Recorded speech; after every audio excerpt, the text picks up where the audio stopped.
Well, now to wells going dry and rivers down to a trickle. It's a problem faced across the state. Experts and state leaders met in Austin at the Water for Texas 2025 conference to discuss solutions. And one problem addressed: why water beneath us and sources on the surface are treated differently. KXAN's Eric Henriksen takes a closer look at the law and why one local icon proves these sources of water might have more in common.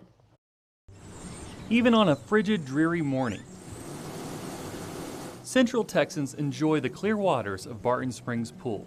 But like many spring-fed waterways across the state, there's confusion. So if surface water and groundwater each had Facebook pages, they met in a bar somewhere and it got serious, the relationship status would be it's complicated. This complicated relationship doesn't just change where the water goes. An estimated 9.3 billion acre-feet of groundwater flows from the major minor aquifers to surface water. But also who has the right to it. Well, groundwater is owned by the landowner. Surface water is owned by the state. As part of the Water for Texas conference at UT Austin, experts like Dr. Robert Mace with the Meadows Center are attempting to manage this connection. The science is complicated. We know that there's a connection there.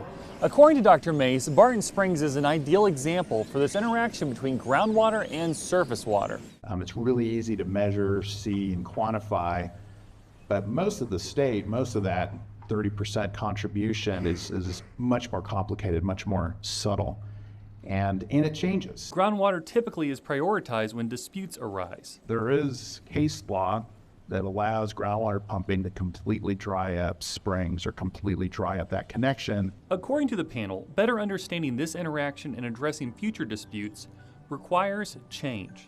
We cannot address this credibly if we don't have the tools, and we continue to use the models that we have for purposes for which they were never designed.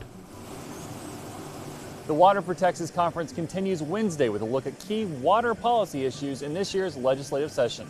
In Austin, I'm Eric Henriksen, KXAN News. And according to the panel, around 60% of Texans use primarily surface water for drinking, while around 30% of springs studied in the late 1970s have gone dry.